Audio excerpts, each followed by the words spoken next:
நாம் இன்னைக்கு கோவக்காய் சட்னி தான் பண்ண போகிறோம். சட்னி பண்ணுறதுக்கு அடுப்பில் பேன் வச்சு 2 ஸ்பூன் அளவுக்கு ஆயில் விட்டுருக்கேன். ஆயில் சூடானதும் 2 ஸ்பூன் அளவுக்கு வரமல்லி, 2 ஸ்பூன் அளவுக்கு கடலைப்பருப்பு, ஒரு 3 பல் பூண்டு, ஒரு 5 வரமிளகா இதெல்லாம் சேர்த்து நல்லா வறுத்து விட்டுடலாம். இப்போ பருப்பு எல்லாமே நல்லா வறுபட்டதும் இது கூட 2 பெரிய வெங்காயத்தை நீள்வாக்கில் கட் பண்ணி போட்டு வதக்கி விட்டுடலாம்.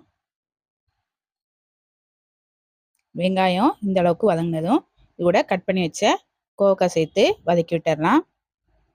இது கூட 2 தக்காளியை கட் பண்ணி போட்டு வதக்கி விட்டுடலாம். சட்னிக்கு தேவையான அளவு உப்பு சேர்த்துக்கலாம்.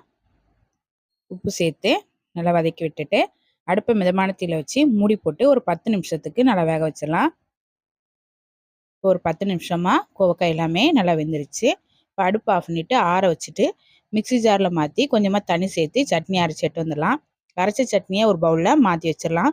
தாளிக்கிறதுக்கு அடுப்பில் கடாய் வச்சு எண்ணெய் ஊற்றி கடுகு, வரமிளகா, கருவேப்பிலை எல்லாம் போட்டு தாளித்து சட்னியில் ஊற்றி கலந்து விட்டால் டேஸ்ட்டான கோவக்காய் சட்னி ரெடி ஆயிடுச்சு.